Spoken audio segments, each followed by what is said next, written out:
पुरुष के चरित्रहीन हुए बिना एक महिला चरित्रहीन नहीं हो सकती।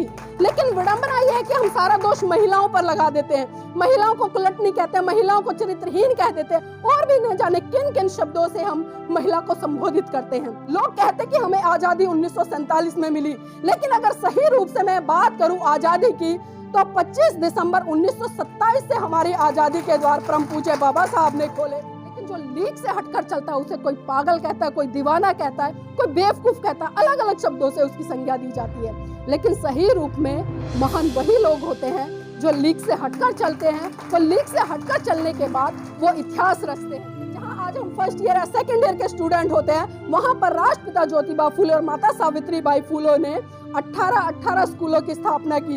आज तक इतिहास उठाकर देखिए, अगर वर्तमान में मैं बात करूं, कोई भी महिला आपको पूरे भारत देश में ऐसी नहीं मिलेगी जिसने मात्र इतने कम सालों में 18 स्कूल आपको देने के काम किया हो। आज भी इस तरह की रूढ़िवादी परंपरा, इस तरह की छोटी सोच हम लोग रखते हैं। तो उस समय की बात कर रही हूँ मैं, आज से 150 साल पूर्व की, क्योंकि कहीं ना कहीं ये जरूरी हो जाता है कि आधुनिक युग में अगर हम उनकी बात कर रहे हैं तो उसके पीछे संदर्भ क्या है और आज क्यों जरूरी है उनकी बात करना, क्यों जरूरी हो जाता है उनके संघर्ष पर चर्चा करना। क्या कभी इस पुरुष प्रधान समाज ने ऐसा किया कि कोई महिला मरी हो और उसके साथ में पुरुष को जिंदा जलाया हो? कभी सवाल किया किसी ने? ना तो महिलाओं ने किया, ना पुरुषों ने किया। तो विडंबना है, मैंने कहा ना, हमने सवाल करना छोड़ दिया। एशन विद्या न तपो न दानम, एशन विद्या न तपो न दानम, ज्ञानन शीलम गुणो न धर्मम, ते मृत्यु लोके भुवि भारभूता मनुष्य रूपेण मृगास चरंती। अर्थात आज जिस व्यक्ति के पास विद्या नहीं है, जो तप नहीं करते, जो दान नहीं करते, जिनका चाल चलन अच्छा नहीं है, जो शीलवान नहीं है, जो सदाचारी नहीं है, वो इस पृथ्वी पर घूमते तो हैं लेकिन मनुष्य के रूप में पशुओं की भांति विचरण करते हैं। साथियों, ये पंक्तियां कहने का मेरा उद्देश्य सिर्फ इतना ही था, क्योंकि आज जिस महान हस्ती की बात हम कर रहे हैं, जिस महान हस्ती के बारे में चर्चा करने के लिए हम यहाँ पर एकत्रित हुए हैं, तो वास्तव में खासकर जो ये महिला संगठन है उसको मैं तहे दिल से सलाम करती हूँ, क्योंकि इतनी भारी संख्या में महिलाओं की उपस्थिति अपने आप में सर्वोपरि है। क्योंकि जब हम महिलाओं के संघर्ष की बात कर रहे हैं तो वहाँ पर महिलाओं की जो उपस्थिति है वो अपने आप में सराहनीय हो जाती है। जब महिलाएं इतनी संख्या में, और वो भी खासकर मेरे अपने समाज से एक से बढ़कर एक महिलाएं जो कि उच्च पदों पर भी आसीन हैं, क्योंकि कहीं ना कहीं हम देखते हैं, अगर मैं आज़ादी से पहले की बात करूं, जिस तरह से भारत देश में चाहे वो किसी भी धर्म जाति की महिलाएं थी, उनकी जो दयनीय स्थिति थी वो बहुत ही से भी बदतर थी। कहीं ना कहीं महिलाओं को पैर की जूती समझा जाता था। लेकिन अगर मैं संविधान के बाद की बात करूं तो परम पूज्य बाबा साहब ने जिस तरह से महिलाओं को पहला ही अधिकार संविधान में समानता का दिया, और उसी समानता के अधिकार के तहत आज समस्त देश की महिलाएं आप देख रहे हैं कि डॉक्टर है, इंजीनियर है, जज है, वकील है, यहाँ तक कि बड़े बड़े उच्च पदों पर, और मैं कहूंगी कि आज देश की राष्ट्रपति भी है। तो एक गर्व की बात है। और ये सारी चीजें कैसे घट रही हैं? ये कहीं ना कहीं उन महान पुरुषों के संघर्ष की देन है जिन्होंने इस देश की तमाम महिलाओं को मद्देनजर रखते हुए काम किया। उन्होंने कभी विशेष जाति धर्म के लिए काम नहीं किया, किसी विशेष तबके के लिए काम नहीं किया, लेकिन काम किया इस देश के तमाम लोगों के लिए। लेकिन आज विडंबना है कि कहीं ना कहीं सत्ता पर बैठे हुए लोग उन लोगों को जातिवादी मानसिकता से ग्रस्त होकर उनको इतना छोटा कर देते हैं कि शर्म आती है मुझे कहते हुए। लेकिन आज मैं बात करूंगी माता सावित्रीबाई फुले की। जी हाँ, माता सावित्रीबाई फुले। मैं शुरुआत करती हूँ जनवरी के पहले दिन से। साथियों, अभी जिस तरह से 2023 शुरू हुआ तो आप सभी को नव वर्ष की बहुत बहुत मंगल कामनाएं। लेकिन जिस तरह से 1 जनवरी में एक ऐतिहासिक घटना भी घटी वो भी मैं आपको बताती चलूं, लेकिन उससे पहले मैं आपको क्रम के अनुसार सारी चीजें यहाँ पर बताना चाहूंगी, क्योंकि क्रम के अनुसार जब चीजें आएंगी तो बड़ी आसानी से आपको भी समझ में आएंगी और मुझे भी कहते हुए बहुत आसानी होगी। क्योंकि आज हम बात ज्योतिबा फुले जी की कर रहे हैं, जिनका जन्म महाराष्ट्र में 3 जनवरी सन 1831 को हुआ और एक माली परिवार में हुआ। लेकिन आज विडंबना कहीं ना कहीं हम देखते हैं कि जो माली परिवार है, जिससे कि राष्ट्रपिता ज्योतिबा फुले या माता सावित्रीबाई फुले आते थे, कहीं ना कहीं उस समाज के लोग आज अपने महान पुरुषों को बहुत कम जानते हैं। लेकिन मैं धन्यवाद देना चाहूंगी बहुजन समाज के तमाम उन लोगों का जो कहीं ना कहीं बहुजन इतिहास को पढ़ते हैं, बहुजन साहित्य को पढ़ते हैं, बहुजन आंदोलनकारी जितने भी योद्धा इस देश में रहे हैं उनको पढ़ने का काम करते हैं और उनको पढ़कर उनकी बातों को मनोसात करके जन जन तक उनको प्रचारित और प्रसारित करने का काम कर रहे हैं। और इसी कड़ी में जिस तरह से यहाँ पर जो महिला संगठन बना हुआ है, गीता जी की टीम है, वास्तव में साधुवाद की पात्र है। पिछले दिनों अक्सर कुछ पंक्तियां मैं गुनगुनाया करती थी महिलाओं के लिए कि जागो उठो खड़ी हो जाओ, जागो उठो खड़ी हो जाओ, चाहे अपने शीश कटाओ, अरे किसी और के लिए नहीं बल्कि अपने लिए और अपनी आने वाली संतानों के लिए इस देश में महिला सशक्तिकरण की एक ऐसी मिसाल कायम कर जाओ कि पुरुष आपको नतमस्तक करे और पुरुष कहे कि हाँ, ये मेरे देश की महिलाएं हैं, ये भारत देश की महिलाएं हैं, ये मेरे समाज की महिलाएं हैं। तो कहीं ना कहीं हमें फक्र होता है, और खासकर जब मुझ जैसी बहनें, कल्पना बहन जैसी बहनें जब आपके सामने एक आइडल के तौर पर प्रस्तुत की जाती हैं, तो क्या आप किसी से कम हैं? आप भी इसी समाज का हिस्सा हैं, इसी देश के नागरिक हैं। जब हम मंच पर इस तरह से अपने वक्तव्य को रख सकते हैं, तो मैं मानती हूं कि अगर आप प्रयास करेंगी तो आप भी मेरी तरह, बहन कल्पना की तरह, शेर की तरह दहाड़ेंगी। लेकिन जरूरत है हमें अपने महान पुरुषों को पढ़ने की। अब आती हूं मैं दूसरी कड़ी में, जिस तरह से मैं सावित्रीबाई फुले जी की बात कर रही हूँ, क्योंकि 3 जनवरी 1831 में उनका जन्म हुआ और माली परिवार में हुआ। बहुत ही चंचल स्वभाव की थी, लेकिन जिज्ञासु बहुत थी। एक बार की बात है कि वो एक रास्ते से चली जा रही थी और कुछ सामान था उनके हाथ में खाने पीने का। उनके हाथ में जलेबी थी और कुछ पकोड़े थे। बचपन में जिस तरह से बच्चे करते हैं, अक्सर चीजें खाते रहते हैं, खेलते रहते हैं, चलते रहते हैं। तो वहां पर रास्ते में एक पादरी खड़े थे जो कि प्रार्थना कर रहे थे। सफेद वस्त्र उन्होंने पहने थे। सावित्रीबाई फुले लगातार टकटकी लगाकर उनको देख रही थी और जो उनके हाथ में खाने की चीजें थी कंटिन्यू उनको खाती जा रही थी। पादरी का जैसे ही ध्यान पड़ा, उन्होंने प्रार्थना छोड़ी और वो उस बच्ची के पास आए और उन्होंने कहा कि बेटा, जब भी आप रास्ते में चलो या कुछ खा रहे हो, कभी भी इस तरह से खाना मत खाना। जब भी कुछ खाओ तो एक जगह बैठकर खाना, क्योंकि क्या होता है जब हम एक काम करते हैं तो सारा ध्यान हमारा उस पर होना चाहिए। अगर हम खाएंगे और इधर उधर घूमेंगे, इधर उधर की बातें सोचेंगे, तो जो भोजन हम ग्रहण कर रहे हैं वो भी हमें ठीक से नहीं लगेगा। ये बात माता सावित्रीबाई फुले को बहुत अच्छी तरह से समझ में आई और उन्होंने उनका धन्यवाद किया। छोटी उम्र थी और पादरी ने उनको अपने जो थैला था उसमें से एक बिस्किट का पैकेट निकाला और एक पुस्तक उनको उपहार के रूप में भेंट कर दी। और ये घटनाक्रम एक ब्राह्मण व्यक्ति देख रहा था। जैसे ही सावित्रीबाई फुले घर पहुंची तो घर में चारों तरफ सन्नाटा छाया हुआ था। छोटी सी बच्ची बड़ी घबराहट हुई कि आखिर घर में आज इतना सन्नाटा क्यों है। उसको नहीं पता था कि मेरे घर पहुंचने से पहले उस ब्राह्मणवादी व्यक्ति ने जो पादरी वाली घटना थी उसका पूरा का पूरा वर्णन वहां पर प्रस्तुत कर दिया था। जैसे ही सावित्रीबाई घर में घुसी तो मां ने बड़े घूरते हुए उससे पूछा कि तुम उस व्यक्ति से क्या लेकर आई हो। तो सावित्रीबाई बड़ी जिज्ञासु थी, मैंने कहा सवाल करना जानती थी वो, और उसने कहा कि मां, उन्होंने मुझे खाने के लिए एक बिस्किट दिया और मुझे एक बात बताई कि रास्ते में चलते हुए वक्त बेटा कभी भी कोई चीज मत खाना। और उपहार के रूप में उन्होंने मुझे एक पुस्तक भेंट दी। वहां पर जो घर का माहौल बड़ा गंभीर बना हुआ था, ऐसे तैसे सावित्रीबाई फुले की माता ने उस माहौल को संभाला और उन्होंने कहा कि बेटा, बाहर का अगर कोई भी व्यक्ति आपको कोई खाने की चीज दे तो उसको मत लेना, ये गलत बात होती है, जैसा आज हम लोग भी अपने बच्चों के साथ में करते हैं। लेकिन फिर सावित्रीबाई फुले ने एक सवाल खड़ा किया कि माता जी, ये बात मेरी समझ में आई कि कोई बाहर से चीज नहीं लेनी चाहिए, लेकिन उन्होंने मुझे एक पुस्तक भेंट की है, उसमें आखिर क्या बुराई है। कि जो माता थी उन्होंने फिर संभाला और सारे माहौल को उस समय शांत किया। लेकिन जो माता सावित्रीबाई फुले थी, उन्होंने उस पुस्तक के एक एक पेज को पलटा। विडंबना ये कि पढ़ना नहीं आता था, लेकिन जो पिक्चर उसमें छपी थी उसके माध्यम से बहुत सारी चीजें उनके सामने एक दृश्य के रूप में जिस तरह से प्रस्तुत हुई और जो भाव थे उन पिक्चरों के, कहीं ना कहीं उससे उन्होंने बहुत सारी चीजों को जानने का प्रयास किया।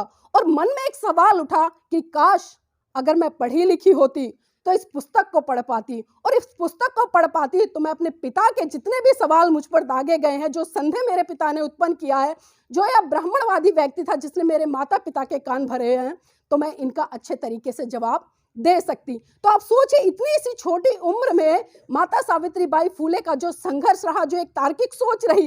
आज हम देखते हैं कि हमारे सामने बहुत सारी चीजें घटती रहती हैं, लेकिन कभी हम तर्क वितर्क नहीं करते। लेकिन अक्सर अगर हम बच्चों को उठाकर देखें, बच्चे हमारे सामने बहुत बड़े बड़े सवाल खड़े कर देते हैं। सूरज क्यों निकलता है, चांद सफेद क्यों होता है, सूरज इतनी गर्मी क्यों देता है। बहुत सारे तमाम ऐसे सवाल हमारे सामने खड़े होते हैं। कई बार तो ऐसा होता है कि बच्चों के उत्तर देना भी बड़ा मुश्किल हो जाता है। लेकिन जैसे जैसे धीरे धीरे हम बड़े होते हैं तो हमारी आंखों पे कहीं ना कहीं आस्था का पर्दा पड़ जाता है। हम सवाल करने बंद कर देते हैं और जो हमें दिया जाता है हम उसको वैसा का वैसा ग्रहण कर लेते हैं और कहीं ना कहीं जो हमारी बुद्धि विकसित होती है उस पर हम जंग लगाना शुरू कर देते हैं। और उसी का कारण यह है क्या जिस तरह से मैं भारत देश की स्थिति की बात करूं, खासकर मैं महिलाओं के संदर्भ में बात कर रही हूं। एक छोटी सी बच्ची इतनी तार्किक, लेकिन आज अगर उम्र में भी हम तुलना करें, चाहे मैं छोटी सी बच्ची की बात करूं या 80-90 साल की महिला की बात करूं, तो आज वो इतनी रूढ़िवादी परंपराओं में ग्रस्त है कि चाहकर भी उनसे निकलना नहीं चाह रही है। और लोग अक्सर यही कहते हैं कि पीछे से चली आ रही है, परंपराएं हैं, बड़े बुजुर्ग करते हैं इसलिए हमें भी फॉलो करना होता है। लेकिन हम कभी सवाल खड़े नहीं करते। कई बार ऐसा होता है कि हमारे बड़े बुजुर्गों से कुछ गलतियां हुई होंगी, तो ऐसा तो नहीं है कि वही गलती हम भी दोहराएं। उदाहरण के तौर पर मैं बताना चाहूंगी, जिस तरह से भारत देश में सती प्रथा थी, जब किसी महिला का बाल विवाह हो जाता था और उसका पति मर जाता था, या जो सीनियर महिला होती थी उनके भी विवाह होते थे, उनका पति मर जाता था, तो बहुत बुरी प्रथा थी सती प्रथा कि उस पति के साथ में उस जिंदा महिला को जला दिया जाता था। अब कोई सवाल करेगा कि आखिर उस महिला का दोष क्या था उसमें? क्या कभी इस पुरुष प्रधान समाज ने ऐसा किया कि कोई महिला मरी हो और उसके साथ में पुरुष को जिंदा जलाया हो? कभी सवाल किया किसी ने? ना तो महिलाओं ने किया ना पुरुषों ने किया। तो विडंबना है, मैंने कहा ना, हमने सवाल करना छोड़ दिया है। और जब से हम लोगों ने सवाल करने छोड़ दिए हैं तो इस तरह की रूढ़िवादी परंपराएं आज भी मुंह खोले खड़ी हैं। मैं धन्यवाद देना चाहूंगी क्योंकि जिस तरह से अंग्रेज भारत में है, उन्होंने इस सती प्रथा को कानूनी रूप से बैन लगाया और परम पूज्य बाबा साहब का भी इसमें बहुत बड़ा योगदान रहा। और इसी कड़ी पर साथियों मैं आगे आती हूं। 1840 में जब माता सावित्री बाई फुले मात्र 9 साल की थी, आज अगर हम 9 साल की बात करें तो 9 साल का बच्चा क्या होता है? वो ठीक से पढ़ना लिखना भी नहीं जानता है, ठीक से उसकी जो बुद्धि है उसका भी विकास नहीं हो पाता है। लेकिन मात्र 9 साल की 19 में 1840 में माता सावित्री बाई फुले का विवाह राष्ट्रपिता ज्योतिबा फुले जी से हुआ, जिनकी उम्र भी मात्र 12 साल की थी। तो अब देखिए विवाह की उम्र, क्योंकि उस समय बाल विवाह चरम पर था और बाल विवाह की जो प्रथा थी, क्योंकि 7 साल 8 साल 9 साल 10 साल और यहाँ तक कि 12-13 साल तक आते आते लड़की और लड़कों की शादी कर दी जाती थी। जब खुद वो बाल अवस्था में होते थे और जब उनके ऊपर जिम्मेदारी खुद माता पिता के तौर पर निभाने की बारी आती थी, तो आप सोच सकते हैं कि किन परिस्थितियों और किन हालातों से उन्हें गुजरना होता होगा। जब माता सावित्री बाई फुले शादी के बाद ससुराल में गई, और ससुराल में मैं आपको बता दूं कि जो उनके घर का माहौल था, जिन साथियों ने पढ़ा होगा अच्छे से जानते हैं कि जो राष्ट्रपिता ज्योतिबा फुले थे, उनके पिता कहीं ना कहीं हिंदूवादी मानसिकता से पूरी तरह से लिप्त थे और बहुत ज्यादा कर्मकांड वो करते थे। और उन कर्मकांडों के तहत जो उनका प्रभाव था कहीं ना कहीं वो जो ब्राह्मणवादी अवस्था के लोग थे उनकी तरफ बहुत ज्यादा था। लेकिन वहां पर भी जिस तरह से ज्योतिबा फुले थे, उनको भी पढ़ने की बहुत लगन थी। एक बार की घटना है, उनके बारे में मैं थोड़ा चर्चा करती चलूं। जब उनका स्कूल में एडमिशन कराया गया ज्योतिराव फुले जी का, तो उन्हीं के तथाकथित पड़ोस में रहने वाले ब्राह्मणवादी सोच के लोगों ने ज्योतिबा फुले जी के पिताजी से कहा, अरे आप अपने बच्चे को इंग्लिश सिखाएंगे, इसे अंग्रेजी बोलना सिखाएंगे, आपको नहीं पता ये बच्चा ईसाई बन जाएगा जिससे कि हिंदू धर्म भ्रष्ट हो जाएगा। और ये तो हमारे धर्म ग्रंथों का अपमान है, हमारे धर्म ग्रंथों का अपमान होने के साथ साथ में हमारे धर्म का भी अपमान है। तो आप ऐसा कीजिए, आप इसका स्कूल बंद करा दीजिए। तो साथियों देखिए, उस समय ज्योतिराव फुले जी के पिता ने उनका स्कूल जाना बंद करा दिया। लेकिन ज्योतिराव फुले के अंदर भी वही जिज्ञासा थी जो माता सावित्रीबाई फुले के अंदर थी। जब वो उनको साथ में खेत में लेकर जाते थे, आपको जानकर आश्चर्य होगा, आज तो हमारे पास में तमाम संसाधन है पढ़ने के, इंटरनेट से लेकर हर तरह की सुविधाएं हैं, लेकिन उस समय इस तरह की कोई सुविधाएं नहीं थी, ब्लैक बोर्ड तक मतलब मुहैया नहीं था। तो ज्योतिराव फुले अपने पढ़ने के साथ साथ में माता सावित्रीबाई फुले जब वो लोग खेत में काम करते थे तो पेड़ की एक टहनी को काट कर रेत पर उनको अक्षर लिखना सिखाया करते थे, बोलना सिखाया करते थे। और कई बार तो पेड़ की टहनी भी नहीं मिलती तो अपनी उंगली से ही अक्षरों का ज्ञान उनको सिखाया करते थे और उच्चारण करते थे। और यही मुहिम आगे चलकर इतनी बड़ी बनी कि माता सावित्रीबाई फुले के साथ साथ में ज्योतिराव फुले जी ने भी शिक्षा ग्रहण की। और जब शिक्षा दोनों ने ग्रहण की और जब उन्होंने एक मुहिम चढ़ाई कि जिस तरह से हम लोग पढ़े इसी तरह से हम लोगों को भी पढ़ाए। तो साथियों, जो ब्राह्मणवादी अवस्था के लोग थे उनकी चूल्हे हिलने लगी और उनके सीने पर सांप रेंगने लगे कि ये दो कौड़ी के व्यक्ति ये हमारे धर्म ग्रंथों का अपमान कर रहे हैं, ये छोटी छोटी बच्चियों को शिक्षा देंगे। तो साथियों, पुणे में बहुत बड़ी सभा बिठाई गई और वो सभा बिठाने वाले ब्राह्मणवादी मानसिकता के लोग थे और वहां पर उन्होंने ज्योतिराव फूले के पिता को बुलाया और उन्होंने कहा कि आपके पुत्र वधू और आपका पुत्र हमारे धर्म ग्रंथों का और हमारे धर्म का अपमान कर रहा है, तो आप इनकी शिक्षा पर लगाम लगाने का काम कीजिए और इनको मना कीजिए या किसी भी तरह से किसी भी लड़की को या किसी भी बच्चे को शिक्षा ना दे। जब वहां पर ये बहुत बड़ी सभा बुलाई गई तो जब सभा में ये निर्णय हुआ तो माता सावित्रीबाई फूले वहां पर पहुंचती हैं। आप ध्यान से सुनिएगा, जिस तरह से भी मेरी बहन कह रही थी कि घर में भी हम अगर बाहर से कोई आ जाए तो अपने परिवार के साथ में चाय नहीं पी सकते, आज भी इस तरह की मतलब रूढ़िवादी परंपरा, इस तरह की छोटी सोच हम लोग रखते हैं। तो उस समय की बात कर रही हूं मैं, आज से 150 साल पूर्व की, क्योंकि कहीं ना कहीं ये जरूरी हो जाता है कि आधुनिक युग में अगर हम उनकी बात कर रहे हैं तो उसके पीछे संदर्भ क्या है और आज क्यों जरूरी है उनकी बात करना, क्यों जरूरी हो जाता है उनके संघर्ष पर चर्चा करना। वहां पर माता सावित्रीबाई फूले उस सभा में पहुंची तो उन्होंने कहा, हे सभा के सांसदों, मुझे यह बताइए, जब निर्णय मेरे लिए लिया जा रहा है तो मेरी भी सुनवाई होनी चाहिए। तो फिर वहां पर जो ब्राह्मणवादी अवस्था के लोग थे तिल मिला गए।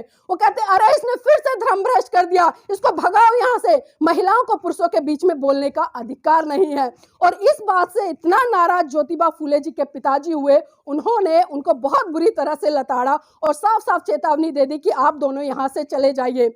लेकिन वहां पर माता सावित्रीबाई फूले नहीं रुकी और उन्होंने कहा, जब निर्णय मेरे लिए लिया जा रहा है ना तो मेरा भी बोलना जरूरी है और आप लोगों का भी जानना जरूरी है कि ये लोग आखिर मुझे किस बात का दंड दे रहे हैं, किस बात के लिए बैठक बुलाई है, किस बात के लिए सभा में मेरे लिए जो निर्णय लिया जा रहा है आखिर वो क्यों लिया जा रहा है। तो तब एक ब्राह्मण व्यक्ति ने खड़े होकर बोला कि आप बहुत अनर्थ कर रही हैं, घोर अपराध कर रही हैं, आप हमारे धर्म ग्रंथों का अपमान कर रही हैं, क्योंकि आप एक महिला होकर और वो भी दलित महिला होकर शिक्षा ले रही हैं और उसके बाद में आप शिक्षा देने का भी काम कर रही हैं, तो आप बहुत बड़ा अनर्थ कर रही हैं। इसलिए आप शिक्षा लेनी बंद कीजिए ताकि हमारे धर्म ग्रंथों का जो अपमान हो रहा है वो ना हो। क्योंकि आप सभी जानते हैं उस समय साथी जो मनुस्मृति थी, मनुस्मृति के तहत जो कानून बनाए गए थे उनके तहत जिस तरह से जो बहुजन समाज के लोग उन पर थोपने का काम कर रहे थे। लेकिन धन्यवाद मैं देना चाहूंगी विलियम्स जॉन का, जिन्होंने की जो मनुस्मृति थी संस्कृत में उसको ट्रांसलेट किया इंग्लिश में, और इंग्लिश में जब उसको ट्रांसलेट किया तो साथियों तमाम लोगों को पता चला कि मनुस्मृति नाम का कोई ऐसा ग्रंथ है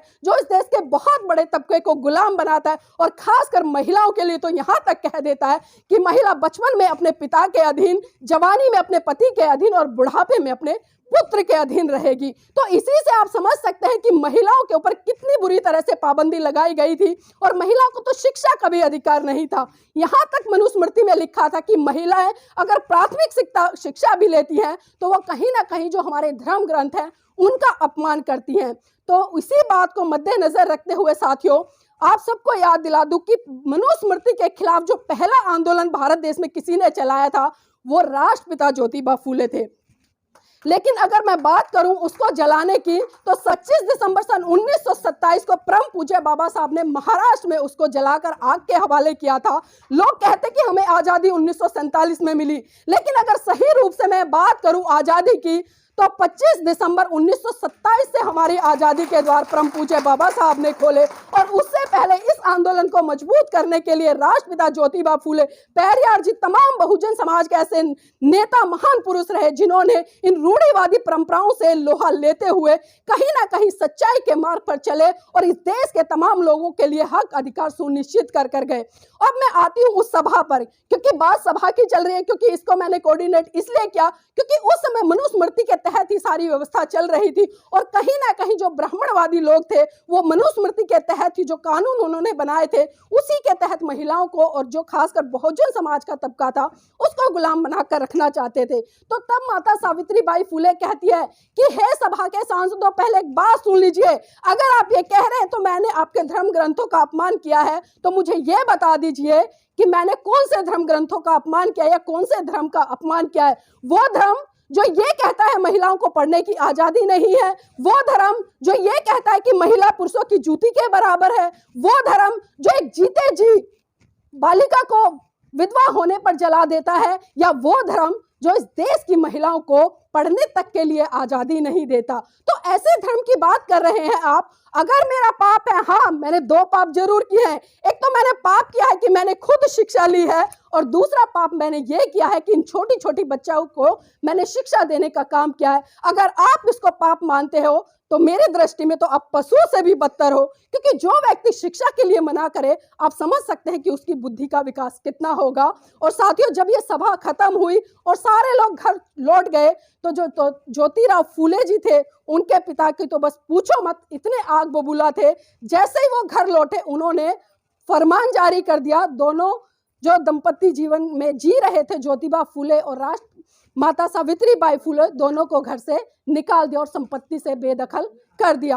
आप सभी ने पढ़ा होगा। उसके बाद जब उनकी भेंट फातिमा शेख, जो कि मुस्लिम समुदाय से आती हैं, उनसे हुई, और उन्होंने, मैं आपको बता दूं कि जो पहले स्कूल के लिए जो जगह दी थी, वहां पर इन्होंने स्कूल खोला और पहली बार 5 बालिका को पढ़ाना शुरू किया, जो कि ब्राह्मण समाज से आती थी। देखिए, जो समाज जिस समय उन पे लगाम लगा रहा था, उनको भला बुरा कह रहा था, अगर आज कोई मुझे भला बुरा कह देना तो शायद मैं उस व्यक्ति के लिए काम ना करूं। मैं एक उदाहरण के तौर पे बोल रही हूं। लेकिन उन्होंने कहा कि आप रोकिए, हमें कितना रोकेंगे, जब जब आप हमें रोकेंगे तब तब हम आपकी बेटियों को पढ़ाने के लिए 10 कदम आगे बढ़ाएंगे।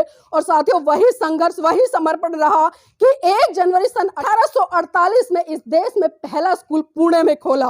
और जिसकी आज स्थिति अगर मैं बात करूं, इतनी दयनीय है, जो सरकारें आज राष्ट्रपिता ज्योतिबा फूले या माता सावित्रीबाई फूले का नाम लेती हैं, उनके गुणगान करती हैं, उनके नाम पर राजनीतिक वोट बैंक हासिल करने का काम करती हैं, लेकिन विडंबना है कि उस स्कूल के जगह आज एक बहुत विशाल स्मारक होना चाहिए था, लेकिन किसी भी सरकार ने इस पर काम नहीं किया। तो यह भी हमें सोचना पड़ेगा कि आखिर कौन सी सरकारें हमारे लिए काम करती है, हमारे महान पुरुषों को जीवित करने का काम करती हैं। और खासकर अगर मैं बात करूं, इस देश में तमाम ऐसे लोग होंगे जिनको भारत रत्न से नवाजा गया है, लेकिन विडंबना है, आप बहुजन समाज के महान नायकों को उठाकर देखिए, कितने लोगों को जो भारत रत्न अवार्ड है वो मिला है, मरने तक के बाद नहीं मिला है। तो ये मुहिम भी कहीं ना कहीं बहुजन समाज के लोगों को छेड़नी चाहिए कि राष्ट्रपिता ज्योतिबा फूले और राष्ट्रमाता सावित्रीबाई फूले को भारत रत्न से सम्मानित करना चाहिए। लेकिन उसमें सबसे बड़ी जिम्मेदारी हम लोगों की बनती है, हम जागरूक लोगों की बनती है। हम ज्ञापन सौंपे सरकारों को, हम ज्ञापन सौंपे हर सरकार को कि हमारे जो महान पुरुष रहे हैं उनको आप भारत रत्न से सम्मानित करें। लेकिन आज हम आए हैं, चर्चा करेंगे, घर पर जाएंगे, 1-2 घंटे हमारे दिमाग में ये चीजें चलेंगी, लेकिन उसके बाद क्या होता है, सारी चीजें जिस तरह से हम दिनचर्या में ढलते हैं उसी तरह से ढल जाते हैं। अब मैं आती हूँ अगली कड़ी पर, क्योंकि जिस तरह से माता सावित्रीबाई फूले, राष्ट्रपिता ज्योतिबा फूले ने इतना संघर्ष करके अपने जीवन में, जो मैंने बताया कि 1 जनवरी सन 1848 को पहला स्कूल खोला, और उसी के बाद में साथियों 1851 में दूसरा स्कूल खोला, 1852 में तीसरा स्कूल खोला, और ऐसे धीरे धीरे करके मात्र 1856 तक आते आते उन्होंने 18 स्कूल की स्थापना कर दी।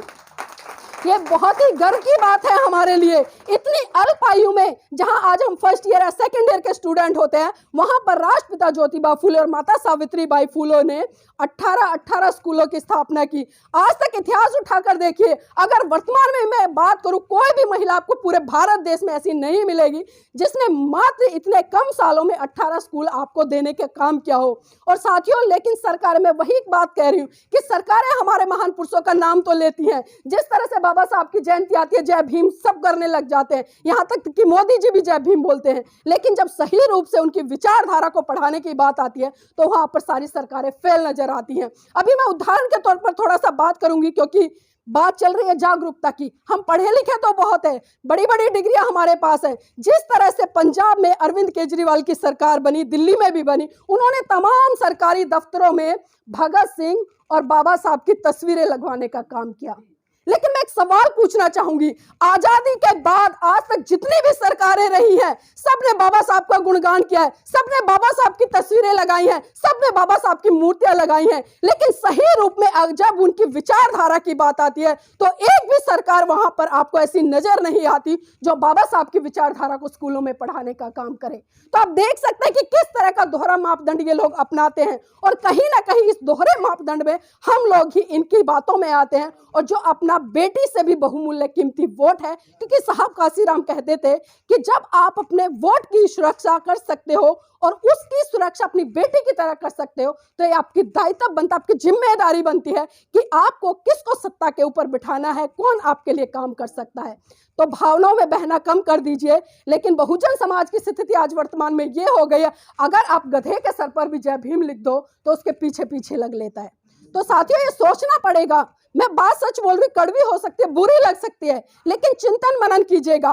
पढ़ाई लिखाई होने से कुछ फायदा नहीं है, बड़ी बड़ी डिग्रियां लेने से कुछ फायदा नहीं है। जब तक आप जागरूक नहीं है तब तक आपका कोई अनपढ़ व्यक्ति भी आकर फायदा उठा लेगा, आपको ही आपके भाई से लड़ा देगा। तो ये जरूरत है हमें समझने की, क्योंकि बाबा साहब एक बात अक्सर कहा करते थे कि मैं किसी भी समाज की उन्नति इस बात से आंकता हूं कि उस समाज की महिलाएं कितनी जागरूक हैं और कितनी पढ़ी लिखी हैं। उन्होंने जागरूक शब्द का इस्तेमाल पहले किया और पढ़ी लिखी का बाद में किया, और उसका कारण यही है कि भारत देश में तमाम ऐसे राज्यों में महिलाएं हैं जो इस देश में मुख्यमंत्री के पद पर आसीन हुई हैं। आप देख सकते हैं कि उनके कार्यकाल को उठाकर किस दिशा में उन्होंने महिलाओं के लिए काम किया। लेकिन अगर मैं उत्तर प्रदेश की बात करूं तो मुझे यहाँ पर ज्यादा चर्चा करने की जरूरत नहीं है। आप सब भली भांति जानते हैं कि अगर आज गर्व से हम किसी को आयरन लेडी कहते हैं तो इस देश में नहीं बल्कि पूरे विश्व में सिर्फ एक ही महिला है।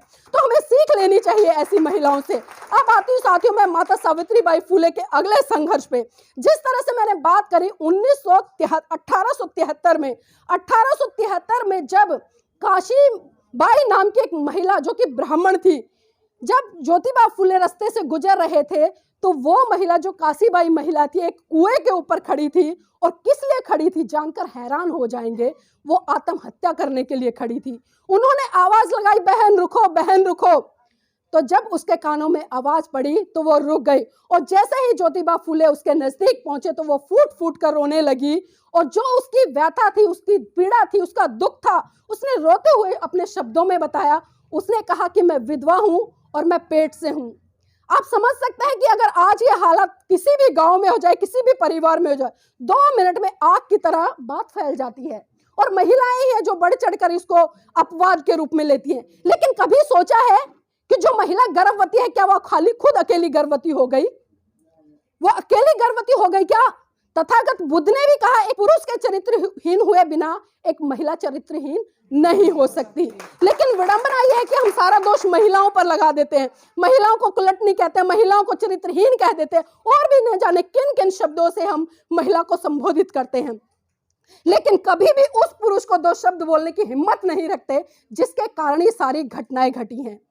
तो जब उस महिला ने बताया कि मैं गर्भवती हूं और वो ब्राह्मण परिवार से आती थी, साथियों मैं आपको बता दूं, क्योंकि हम बात कर रहे हैं जिस तरह की, क्योंकि कहीं ना कहीं वही लोग अत्याचार करते थे, वही लोग शोषण करते थे, और वही लोग जब उनके परिवार में से जो उनके पुत्र हो या भाई हो या ससुर हो मर जाते थे, उसके बाद में अपने ही घर की बहन बेटियों के साथ में इस तरह से दुष्कर्म करते थे, और जिसके कारण वो गर्भवती हो जाती थी। तो ज्योतिबा फुले उस महिला को अपने घर लेकर गए, और जब उसको घर लेकर गए तो कुछ महीनों बाद साथियों उसकी डिलीवरी हुई और उसका एक पुत्र प्राप्त हुआ। और जब वो डिलीवरी हुई तो डिलीवरी के बाद वो महिला मर गई, जिसका नाम काशीबाई था। लेकिन माता सावित्रीबाई फुले और राष्ट्रपिता ज्योतिबा फुले ने बड़े प्यार से उसको पाला, और जिन भी यशवंत रखा, जो कि आने वाले भविष्य में एक बहुत अच्छा डॉक्टर बना, और सामाजिक क्षेत्र में उसका बहुत बड़ा योगदान रहा। अब मैं आती हूँ सन 1878 पर। 1878 में जिस तरह से राष्ट्रपिता ज्योतिबा फुले ने सत्यशोधक समाज की स्थापना की, और इसके पीछे कारण क्या था, उस समय तमाम जो बुराइयां पनप रही थी, चाहे रूढ़िवाद कहूं, मैं पाखंडवाद कहूं, बाल विधवा जो विवाह थे उनकी बात करूं, या जिस तरह से महिलाएं जब विधवा हो जाती तो उनको गंजा कर दिया जाता था, इस तरह की कुप्रथाओं के खिलाफ इन्होंने जो सत्यशोधक समाज था उसकी स्थापना की। और उसकी स्थापना करने के बाद जो ज्योतिबा फुले और माता सावित्रीबाई फुले महिलाओं को इकट्ठा कर करके हर 15-20 दिन में जगह जगह पर एक मीटिंग करते थे, और उस मीटिंग में जो महिलाओं के हक अधिकार थे उनको वो बताने का काम करते थे, महिलाओं को लड़ने के लिए तैयार करते थे कि आप कभी भी शोषण मत कहो, क्योंकि बाबा साहब ने भी कहा कि अत्याचार करने वाले से ज्यादा अत्याचार को सहने वाला दोषी होता है। ये बात सही है ना? तो यही चीजें राष्ट्रपिता ज्योतिबा फुले और माता सावित्रीबाई फुले ने हर उस नारी को बताई जो नारी कहीं ना कहीं पीड़ित थी, तिरस्कृत की जाती थी समाज से। और साथियों, इसी तरह से उन्होंने जो अपने स्कूल खोले उसके माध्यम से एजुकेशन देने का काम किया। और आपने पढ़ा भी होगा, मैं मोटे मोटे तौर पर फिर से बता देती हूँ कि जब वो विद्यालय में पढ़ाने जाया करती थी तो उनके ऊपर तथाकथित हिंदू धर्म के लोग ही गोबर कीचड़ फेंकते थे, जिससे हताश होकर वो कई बार टूट भी जाती थी, लेकिन फिर दोबारा से मजबूती के साथ खड़ी होती और अपने बैग में 2-2 साड़ियाँ रखकर वो ले जाती थी। जो गंदी होती थी उसको स्कूल में बदलती थी, फिर पढ़ाती और फिर उसी गंदी साड़ी को पहनकर वो घर लौटती थी। लेकिन आज अगर हमें कोई जरा सा भी कुछ बोल दे, हम अपने घर में हाथ पे हाथ रख के बैठ जाएंगे, ऐसा है ना? लेकिन हमें अपने महान पुरुषों से सीखना चाहिए कि इतने संघर्ष के बाद भी और इतनी जो लताड़ना उन्हें समाज से मिली, इतना अपमान मिला, और खासकर किन लोगों से, जिन लोगों के लिए वो काम कर रही थी, जिन लोगों के बच्चों को और बच्चियों को पढ़ाने का वो काम कर रही थी, उन्हीं लोगों ने उनको इतना भला बुरा कहा। लेकिन ज्योतिराव फूले और माता सावित्रीबाई फूले रुके नहीं, वो लगातार आगे बढ़ते रहे। अब धीरे धीरे साथियों मैं अगले क्रम पर आती हूँ। बात है 1890 की, जब ज्योतिबा फूले, क्योंकि उनके अंतिम दिन चल रहे थे, वो कई बीमारियों से ग्रस्त हो गए थे, और उस समय देश में कई बीमारियां ऐसी पनप रही थी कि जब प्लेग जैसी बीमारी उस समय पनपी बहुत बड़े स्तर पर, तो माता सावित्रीबाई फूले और ज्योतिबा फूले लोगों के बीच में जाते थे, उनके बच्चों को अपने कंधों पे उठा उठा कर लाते थे, उनका इलाज करते थे, घर घर जाते थे, गंदी बस्तियों में जाते थे। तो इतने बड़े स्तर पर उन्होंने साथियों सारी चीजों को त्याग पे रखते हुए उस दिशा में काम किया, और वही कारण रहा कि जो राष्ट्रपिता ज्योतिबा फूले हैं, 1890 में उनकी मृत्यु हो गई और वो इस दुनिया से अलविदा हो गए। उसके बाद माता सावित्रीबाई तब भी नहीं रुकी, उन्होंने सत्यशोधक समाज को आगे लेकर बढ़ी और उन्होंने एक जन जागृति संगठन की भी स्थापना की, जिसमें कि महिलाओं को रूढ़िवादी परंपराओं के खिलाफ लड़ने के लिए सशक्त रूप से उन्होंने तैयार किया।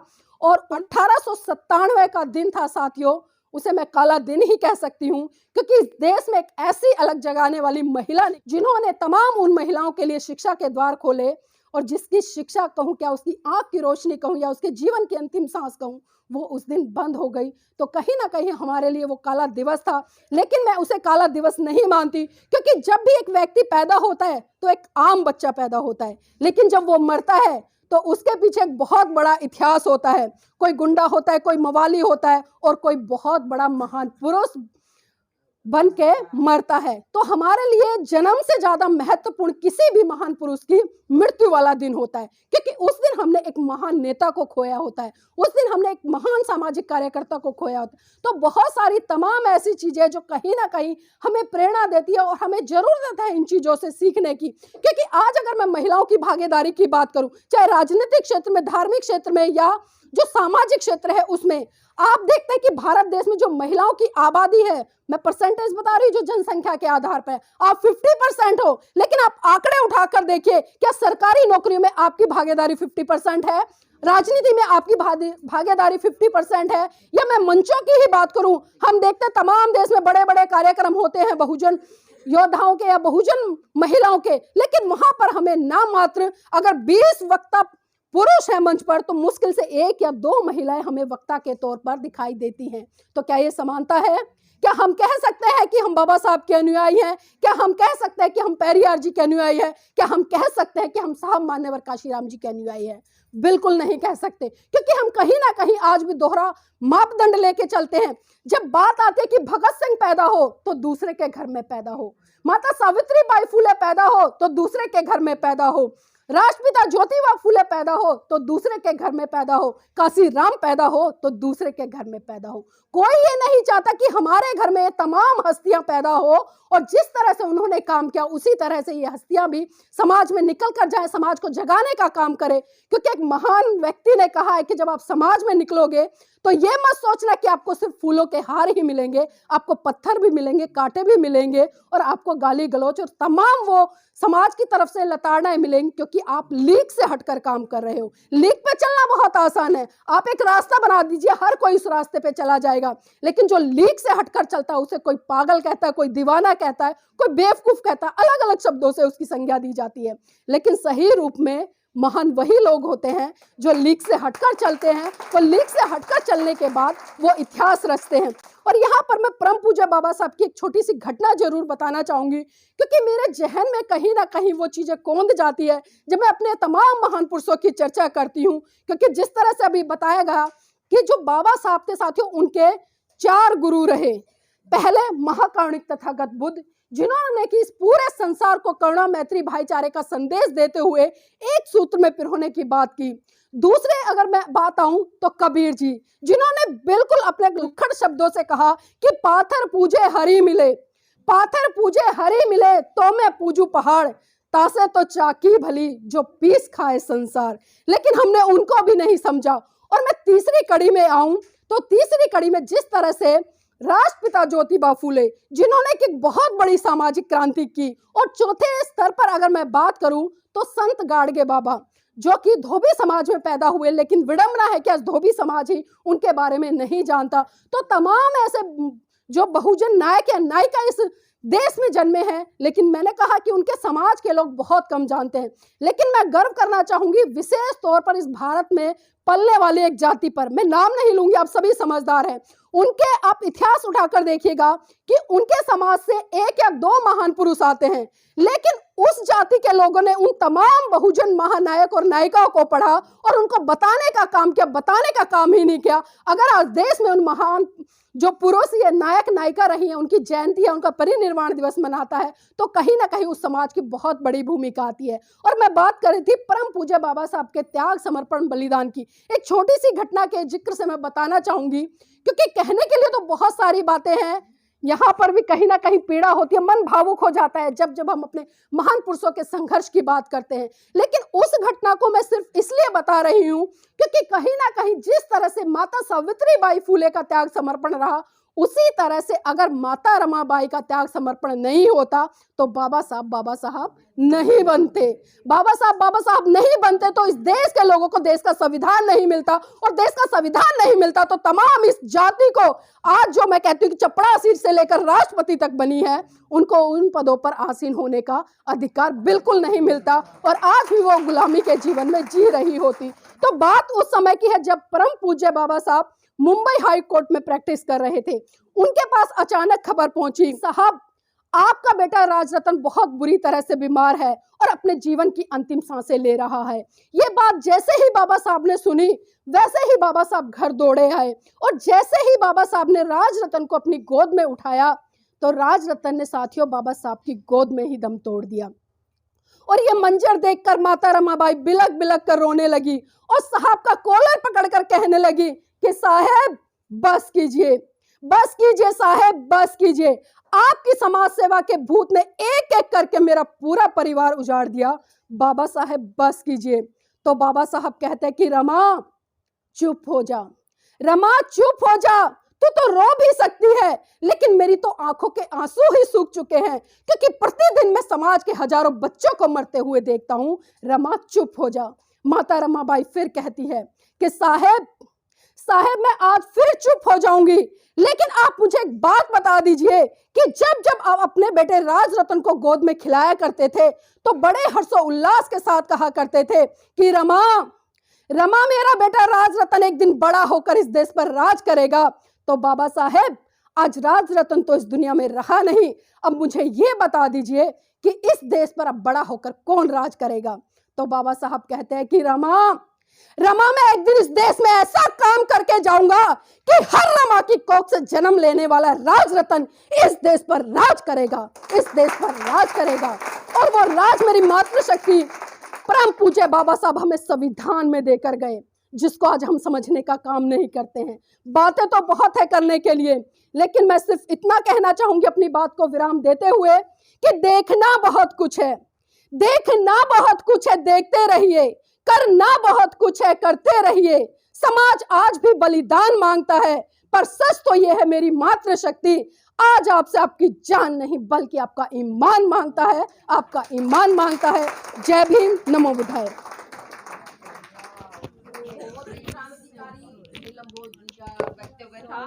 और सच में ही है ये। गॉड ब्लेस यू बेटा। और मैं